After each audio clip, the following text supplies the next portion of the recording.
Oh, little Happy Gilmore talk? Or you want to save that for another video? No, who cares? Let's don't make another video. I tell you what, let's just do one endless video. I'm 3 watches in to Happy Gilmore 2. You knew I would do that. Yeah. And I'm gonna you've already heard this. So let me talk about Happy Talk to them. Talk to them. Hey, get in a little bit closer. I've heard it. Happy Gilmore 2. Almost did not finish it the first time I watched it. And I've seen Grown Ups 2 voluntarily over 200 times. And I love it. I watched it, and the first thing that hit me right off the bat is this is awesome.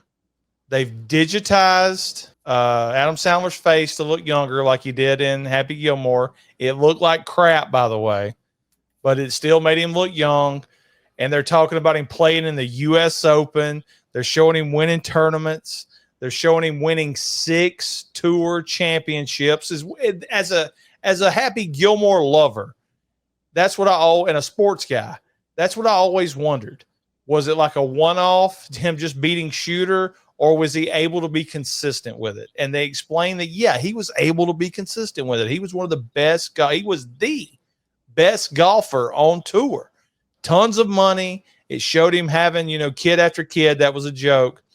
And then they went the route that they went in the first one, where he killed his dad with an errant shot with the hockey puck. He kills Victoria, or whatever her name is, Virginia, with an errant shot with the golf ball. And that's why they had to have a reason for why he gave – spoilers, by the way. They had to find a reason why he gave up golf. Yeah, so now he's killed his dad and his wife. Yes. I don't like the cameos. I didn't come into Happy Gilmore 2 expecting Goodfellas or Casino or anything like that. I came into it expecting the world of Happy Gilmore. And what I got that really disappointed me on the first viewing is cameos from that I can't stand. People that have been turned into memes on social media. The WNBA chick eating the popcorn is sitting there. Some jerk off, I don't even know who he is, makes the Grizzly Adams thing. The people that he has to play golf with, Andy McDowell's daughter that was in The Substance, that is the flaming liberal, some gay wad in a red hat. I don't know who they were. I feel old. Well, what's funny is you're not in the podcast. You don't really follow a whole lot of podcasts like most people do. I don't follow. I don't do that either. But I feel like I follow more than you. And Slaughter Lamb.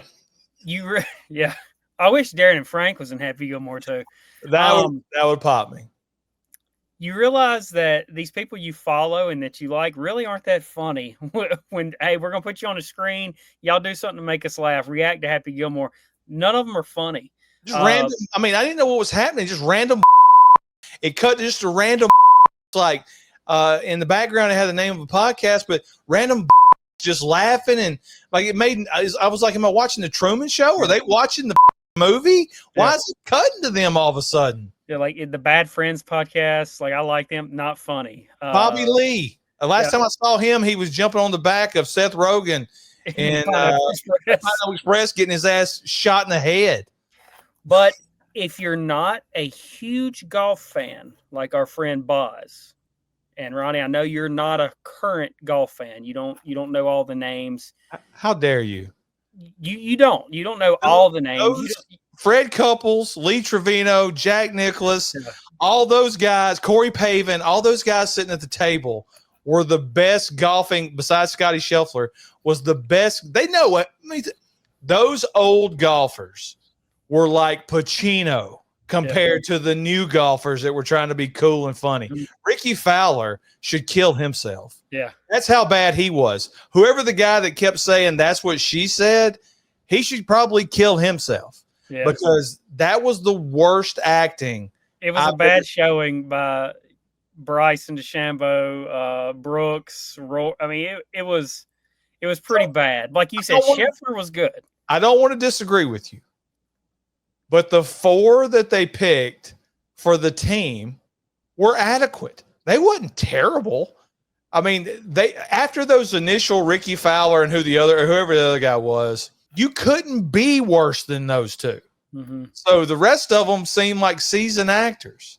So they really didn't bother me as bad as the initial two. Travis Kelce shows up. I can't stand him. All right. I don't know why. I guess it's because him and his brother are so damn successful and it's forced, but they're so damn successful. I guess I'm jealous, but I will give him credit. He's got a hilarious little spoiler alert death scene where he screams GD, GD Bear or GD Busboy or whatever. Where's and this Tiger and Phil, Ronnie? I don't know. And that's I guess what this is missing. Where is Tiger and Phil? Tiger should have been Chubb's son. If he wasn't going to be Tiger Woods in the movie, he should have been Chubb's son. It would have been perfect. Phil should have been in there. Somehow pin a shooter or something, you know? Yeah, or you put Phil over there with the other crew. Here's another thing, Blake. The guy that's the bad guy. I turned and asked my wife, is his face digitized? Yeah. He looked like a Muppet. I didn't know if he was like wearing like a prosthetic. It looked like Savini had put him together and then they put something over his head. Now, I get it. I love the gimmick of his breath stinking when he breathed in that thing and it said fart accepted. That's my kind of humor. Classic comedy. And I love the fact that right off the bat, he's trying to act tough and Happy Gilmore puts him in the lobster tank. Or Shooter dashes the coffee in his face and it burns him. But he just looked disturbing. Yeah. 6 Sense, you poor bastard. But you pulled it off. All my wife said was, Jesus, he's big. And I was like, I pulled the Seinfeld out. I was like, it's not the weight. He just needs a little height. Yeah. That's all it is. But you're right. You said it at the top. I'm going to say the saddest. Just hold your thought because I got to say the saddest thing in the history of this podcast or this show, whatever we call it. The cameos of the people I didn't know ruined it for me because I didn't think they belonged in the Happy Gilmore universe. Yeah. They were there because maybe they watched Happy Gilmore when they were younger and they were just there to say a line from the previous movie. If you replace any of those cameos with random jerks, just random actors that we don't know, this movie doesn't bother me on the first watch. Now, like I said, I've watched it 3 times already. The cameos are the worst part of it to me. MJF, he works. The whole 4 sons, it works. Yeah. His 2 daughters and wife being in the movie in real life, it works. Yeah. Buscemi pissing in a mailbox, I'm okay. John Lovett's making a cameo. Rob Schneider with his look, dude, the Happy Place popped me. First, Rob Schneider, him sitting on the toilet like every other old man watching videos. And then probably the best thing was him opening up a pair of pants in their mediums. And he's so happy he can fit into mediums. I'm okay with that. I'm okay with Crooked Eye Guy being with in the state asylum. I'm okay with the IRS guy showing up as a lawyer. I'm okay with that other guy that's a crazy person that's running the crazy house. Has Eminem grew on you though yet? Eminem, I wasn't mad about Eminem because he looks like he's got jaundice. Yeah. He's yellow, or as we say here, yeller. All right. And he is just there immediately with the beard and the talking noise. And I was like dying laughing. That doesn't bother me. Like Eminem is from my generation. It was me the movie made me feel so old and old that I don't know who these people are and that I wish a harmful, painful death on all of them. I think I just broke my table. I wanted, they did callbacks to everything and they reminded you almost every 3 minutes with a flashback to the original of this is why we're doing this or this is why this is happening. You even said it in the beginning. It's showing digitized footage of him on the tour. Well, that's what they did in the original. It wasn't digitized, but they showed how he got to the point where we are now, him playing hockey and having odds and end jobs. And, I wish one scene that was missing. You know, he got beat up by Bob Barker in the original. Mm-hmm. I wish he could have got. I wish there could have. You take all these losers out. You take the golf cart crew out, Eric Andre or whatever his name is. You Beat take up by Drew Carey. you take the bad friends out. I was gonna say Drew Carey, but you know what? If you're gonna go after a podcaster, Ronnie, go after the big one. Let Joe Rogan beat him up. Let Joe Rogan kick his ass on a golf course, and that's like the last downfall of Happy. That's like what got him out. If you're going to use podcasts, why not use Joe Rogan and Theo Vaughn? Exactly. They're perfect for this movie. I still don't know who the were. That really bothered me. I'm like, am I supposed to know who these are? Where's Theo?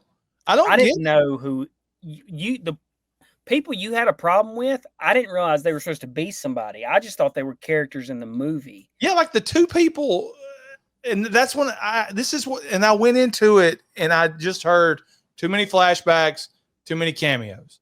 And immediately when I see the guy from the meme where he turns around and shoots the guy in the chair, that's the guy, one guy's playing golf. Oh, cut off, cut back on. Yeah. Am I still here? Yeah, I'm talking about me. I disappeared.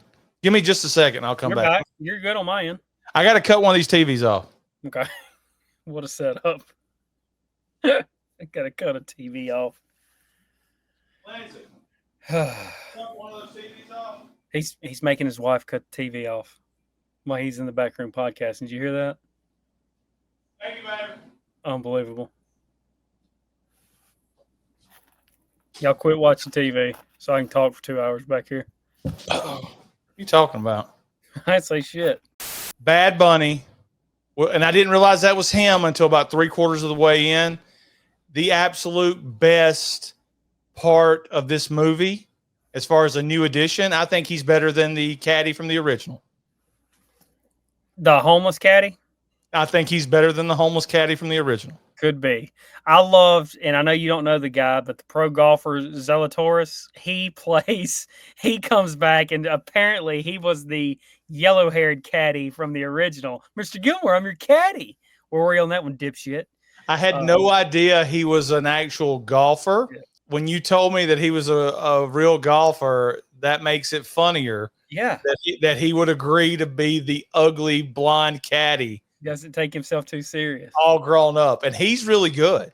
Yeah. I thought they were going to go the 180 route of what they did in the first movie.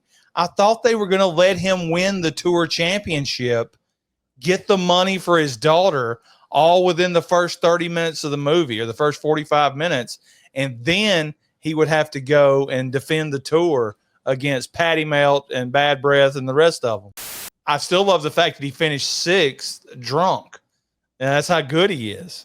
Yeah. So I mean, look, John Daly, I hope he got paid plenty of money. He was great in this movie. And like Dan Patrick and all these other cameos, I hope he gets the cameo in every single Adam Sandler movie from here on out. John Daly was great. If you're a huge golfing fan and you watch it every single weekend like Boz does, you're really going to like this movie because the cameos alone are going to pop you. I mean, it's like when Ready to Rumble come out with us, Ronnie. Is that a good movie? No, but we love it because it's full of wrestlers. It's full of inside jargon, and we can't get enough of it. What a shitty movie. Yeah, and we love it. We need to watch that. Jimmy King's all right by me. Look, my wife comes up to me when I got home from work today. What are your feelings about Happy Gilmore now? And I was like, because she saw me she saw me at my worst last night where I was just like, I don't know what's happening. I was like, look, Grown Ups 2 is panned as one of the worst movies ever made. And I love it. And every cameo in Grown Ups 2 makes sense. Stone Cold makes sense as a cameo in that movie because he's a bully from 30 years ago. Every stupid thing that happens in that movie makes sense because they tie it to the story. Shaq getting washed by all those cheerleaders. We're introduced to him and Dante early on as perverts. So that makes sense. All of it, Nick Swartzen as the bus driver being stupid makes sense because he's on drugs because he ate a banana with his butt at his mother-in-law's house and he's getting a divorce. So I've got no plot holes with Grown Ups 2. You and I are Adam Sandler guys. There's Yes. hardly anything he can do that we're not going to like. Except put shit in cameos every 30 seconds. When I say horrible death, I want them all to die. After 15 minutes, it took, if my family hadn't been like really tight together in the living room enjoying a movie night, I would have cut it off. But I kept going through. I looked at Noah and I said, dude, this is really bad. It was the flashbacks, the cameos right away, combined with the drinking bit. I didn't think that was funny. Now, when they went back to it, I was like, okay, that's like Sandler, going back to the joke or whatever. He saved some just in case he relapsed. But it was really, really bad. But once we got into the golf stuff, hey, we're okay. Reggie Bush was good. Scotty Scheffler was good. Them arresting Scotty Scheffler, I like that whole gimmick. Him deciding the post credit scene of him saying he'll stay one more. He's been there 3 days. Yeah, he ain't made the call. He's a millionaire, and him saying he's gonna stay one more night because they're having chicken fingers. That was good. But I look, you know me, and my wife knows me. I'm gonna watch it 17 more times. Me too. And if I can find a cut where I can exit out of all those people, I mean the just staring at the screen. You got to quit saying that. That is mind-boggling to me. Like, see, to me, I have a problem with the golf cart. I can't stand. That's just like the definition of unfunny. To me. And like what sucks is I do think Bobby Lee and that redhead is funny. But they couldn't have been put in a worse position. Why not put them in the movie as characters? Yeah, why are we cutting to their podcast? They should be characters. Yeah, I mean, what about we got to get the guy that makes people eat the chicken wings on there too. Talk about he's just sitting there staring wings around him. I cannot wait. I cannot wait for Iran to drop the EMP. All these making this money off of YouTube and shit like that. Yeah. They're dead. It's going to be Mad Max. It's going to be This Is the End. They're dead. I'm going to thrive. Yes. Give me half your